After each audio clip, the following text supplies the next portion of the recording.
നമസ്കാരം, സമഗ്രയിലേക്ക് സ്വാഗതം. സമഗ്ര എന്ന് പരിചയപ്പെടുത്തുന്നത് ഒരു പ്രവാസി ബിസിനസ്സുകാരനെയാണ്. നീലമഷി കൊണ്ട് കോറിയിട്ട നീലസാഗരത്തിനപ്പുറത്ത് കണൽക്കട്ടകൾ പോലെ ഇരിക്കുന്ന മലരാരണ്യത്തിൻ്റെ നാട്ടിൽ തൻ്റെ സ്വപ്നങ്ങൾക്ക് നിറക്കൂട്ടുകൾ നൽകാൻ പോയ ഒരു പാനൂരുകാരൻ ഇന്ന് ആ അതിർത്തി വരുമ്പോഴൊക്കെ കഴിഞ്ഞ് ചൈനയും UK-യിലൊക്കെ സഞ്ചരിക്കുന്ന വലിയ ബിസിനസ് സാമ്രാജ്യങ്ങൾ പടുത്തുയർത്തിയ ഒരു ബിസിനസ്സുകാരനാണ് നമ്മുടെ കൂടെയുള്ളത്. നാട്ടുകാരിപ്പോഴും സ്നേഹത്തോടെ നെഞ്ചോട്ട് ചേർത്ത് പിടിക്കുന്ന ഒരു നാട് ഇന്നലെ അദ്ദേഹത്തെ ആദരിക്കുക കൂടി ചെയ്തു. ബഹുമാനപ്പെട്ട സ്പീക്കർ എൻ ഷംസീറാണ് അദ്ദേഹത്തെ ആദരവ് നൽകിയത്. അപ്പോൾ അതിൻ്റെയൊക്കെ വിശേഷങ്ങൾ അറിയാൻ നമ്മുടെ കൂടെ യൂസഫ് ഭായി ഉണ്ട്. സാർ നമസ്കാരം. എവിടെയായിരുന്നു ദുബായിൽ? ദേറയിലായിരുന്നു. ഏത് വർഷമായിരുന്നു? 20 വർഷം മുമ്പ്. അന്ന് ഇത്രയൊന്നും ഇത്രയൊന്നും വികസിച്ചിട്ടില്ല അല്ലേ? എന്തായിരുന്നു, എങ്ങനെയായിരുന്നു സ്റ്റാർട്ടിങ്? ഏത് ബിസിനസ് ആയിരുന്നു? സ്റ്റാർട്ടിങ് ഞാനൊരു ചൈനക്കാരുടെ ഷോപ്പിലായിരുന്നു വർക്ക് ചെയ്തത്. ഓ, തൊഴിലാളിയായിട്ടാണ് തുടങ്ങിയത്? അതെ അതെ. അതിനുശേഷം ചൈനയായിട്ട് പഠിച്ചപ്പോൾ ഞാൻ ചൈനയിലേക്ക് കടന്നു. ചൈനയിലേക്ക് അവിടുന്ന് പോയി? എത്ര കൊല്ലം നിന്നു അവിടെ? ഇപ്പോൾ 20 വർഷമായി ചൈനയിൽ. 20 വർഷം ചൈനയിലായി. ഓ, അപ്പോൾ അവിടുന്ന് വളരെ പെട്ടെന്ന് ദുബായിൽ നിന്ന് വളരെ പെട്ടെന്ന് പോയി? അതെ അതെ അതെ. ദുബായിൽ 2-3 വർഷം ഉണ്ടായിരുന്നു. ശേഷം ചൈനയിലേക്ക് പോയി. അത് ശരി. എന്തായിരുന്നു ചൈനയിൽ പോയിട്ടുള്ള അനുഭവം? ചൈനയിൽ പോയപ്പോൾ എനിക്കൊരു ട്രേഡിംഗ് കമ്പനി തുടങ്ങാൻ തോന്നി. അങ്ങനെ ട്രേഡിംഗ് കമ്പനി അവിടെ ഉടലെടുത്തു. ഏകദേശം 2015 വർഷം മുന്നേ ലൈസൻസ് കിട്ടി. അപ്പോൾ അവിടെ പിന്നെ UK ആയിട്ടും യൂറോപ്പ് പോലെ രാജ്യത്തുമായിട്ടൊക്കെ ബിസിനസ് നടത്തി. അങ്ങനെ ഗൾഫിലേക്കും സാധനം അയക്കുന്നുണ്ട്, ഇന്ത്യയിലേക്കും അയക്കുന്നുണ്ട്, പല ഭാഗത്തും ട്രേഡിങ് ചെയ്യുന്നുണ്ട്. ഇപ്പോൾ ചൈന ഒരു ബിസിനസ് നടത്താൻ പറ്റിയ രാജ്യമാണോ? തീർച്ചയായിട്ടും. ചൈനയിൽ എങ്ങനെ ഫാമിലിയൊക്കെ വരാറുണ്ടോ? എങ്ങനെയാണ് അതിൻ്റെ ചൈനയുടെ ഒരു ഫാമിലിയൊക്കെ വരാറുണ്ട്? ഉണ്ടല്ലേ. എങ്ങനെയുണ്ട് ചൈനയുടെ ഒരു സാമൂഹിക ചുറ്റുപാട് നമ്മളെ ബിസിനസ്സുകാരൻ്റെ എത്ര കണ്ട് ഗുണം ചെയ്യുന്നുണ്ട്? എനിക്ക് നമുക്ക് ഗൾഫിനെ കുറിച്ച് അറിയാം, ഞാൻ കുറേ കാലം ദുബായിൽ ഉണ്ടായിട്ടുണ്ടായിരുന്നു. ചൈനയുടെ ഒരു സാമൂഹ്യ അവസ്ഥ എനിക്ക് അറിയില്ല, അതുകൊണ്ടാണ് ഞാൻ ചോദിക്കുന്നത്. ബിസിനസ് ചെയ്യാൻ വളരെ ഈസിയാണ്. പിന്നെ ഇപ്പോൾ ഒത്തിരി മലയാളികളും ഒത്തിരി ഇന്ത്യക്കാരൊക്കെ അവിടെ ഉണ്ട്. എന്നിരുന്നാൽ നല്ല ബിസിനസ് മേഖലയാണ്. ചൈനയായിട്ട് ഇന്ത്യയായിട്ടൊക്കെ നല്ല സാമ്രാജ്യ ബന്ധമുണ്ട് എല്ലാവർക്കും. അപ്പോൾ ഗൾഫിലാണെങ്കിലും ഇന്ത്യയിലാണൊക്കെ നല്ലൊരു ബിസിനസ്സിന് സ്കോപ്പുള്ള സ്ഥലമാണ് ചൈന. ഇപ്പോൾ ഏതൊക്കെ രാജ്യങ്ങളിൽ വ്യാപിച്ചു കിടക്കുന്നുണ്ട് അങ്ങയുടെ ബിസിനസ് സാമ്രാജ്യം? ഇപ്പോൾ ഏകദേശം 23 രാജ്യത്തെ ആൾക്കാരായിട്ട് ബിസിനസ് ചെയ്യുന്നുണ്ട്. പല രാജ്യത്തും പോയിട്ടുണ്ട്, അവരായിട്ട് ബന്ധങ്ങളുണ്ട്. പക്ഷേ 23 രാജ്യങ്ങളായിട്ട് ബിസിനസ് ചെയ്യുന്നുണ്ട്. ഉണ്ട്. എന്തൊക്കെ കാര്യങ്ങളാണ് എക്സ്പോർട്ടിൻ്റെ കാര്യങ്ങൾ? രംഗത്ത് ഏതൊക്കെ മേഖലകളിലൂടെ പോകുന്നുണ്ട് ഇപ്പോൾ? ട്രേഡിംഗ് എന്ന് പറഞ്ഞാൽ കസ്റ്റമർക്ക് എന്താ ആവശ്യം അതനുസരിച്ചിട്ട് ചെയ്യും. ഓക്കെ.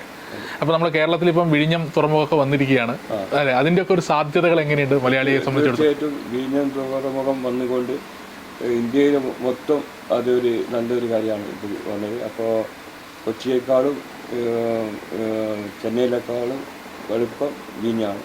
അപ്പോൾ അതുകൊണ്ട് കൂടുതലായിട്ട് ചരക്കുകളൊക്കെ വരാനുള്ള സാധ്യത ഏറെയാണ്. കേരളത്തിലൊരു ബിസിനസ് പ്ലാൻ ചെയ്യുന്നുണ്ടോ? കേരളത്തിൽ ബിസിനസ് പ്ലാൻ ചെയ്തിട്ടില്ല.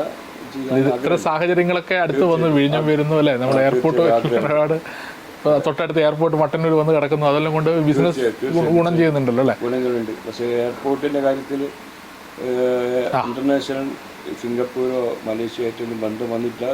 തീർച്ചയായിട്ടും അത് കൂടുതൽ ഫ്ലൈറ്റ് വരികയാണെങ്കിൽ കൂടുതൽ അനുമതി ഉണ്ടാവും. ഇപ്പം എങ്ങനെയാണ് പിന്നെ കുടുംബത്തിൻ്റെ ഒക്കെ ഒരു സപ്പോർട്ട് എങ്ങനെയാണ്? കുടുംബത്തിന് എല്ലാവരും സപ്പോർട്ട്, നാട്ടുകാരുടെ സപ്പോർട്ട് എല്ലാവരും ഉണ്ട്.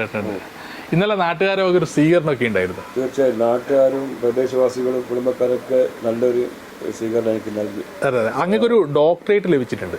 തീർച്ചയായിട്ടും. അത് ബിസിനസ് രംഗത്തിൻ്റെ അങ്ങയുടെ സംഭാവനകൾ മുഖവിൽ എടുത്തുകൊണ്ടാണ്? അതെ, തീർച്ചയായിട്ടും. ഇത്തരം ബിസിനസ് രംഗങ്ങളിൽ പുതിയ കുറേ തലമുറകൾ, കുറേ ആൾക്കാർ നമ്മുടെ നാട്ടിലുണ്ടല്ലോ. അപ്പോൾ അങ്ങ് ഒരുപാട് എക്സ്പീരിയൻസ്, ഒരുപാട് രാജ്യങ്ങളിൽ പോയി കിട്ടിയ ഒരു എക്സ്പീരിയൻസും അതിൻ്റെ ഒരു ഭാഷയുടെ ഒരു പ്രാവീണ്യമൊക്കെ ഉള്ളതുകൊണ്ട് ചോദിക്കുകയാണ്, പുതിയ ചെറുപ്പക്കാരോട്, പുതിയ തലമുറയോട് ബിസിനസ് രംഗത്തേക്ക് വരാൻ ആഗ്രഹിക്കുന്നവർക്ക് അങ്ങ് നൽകുന്ന ഉപദേശം എന്താണ്? ഉപദേശം എന്ന് പറഞ്ഞാൽ തീർച്ചയായിട്ടും നല്ല രീതിയിൽ ബിസിനസ് ചെയ്യുകയാണെങ്കിൽ, സത്യസന്ധമായിട്ട് ചെയ്യുകയാണെങ്കിൽ അത് കൂടുതൽ ഉയർച്ചയിലേക്ക് എത്തും. സത്യസന്ധതയാണ് ബിസിനസ് ഏറ്റവും വലിയ ഇമ്പോർട്ടൻറ്റ്. തീർച്ചയായിട്ടും മുതൽ മുടക്കും സത്യസന്ധത ആയിരിക്കണം അല്ലേ? അപ്പോൾ ദുബായിൽ നിന്നാണ് തുടക്കം അല്ലേ? ഇപ്പൊ ദുബായിൽ ബിസിനസ് കാര്യങ്ങളൊക്കെ ഉണ്ടോ?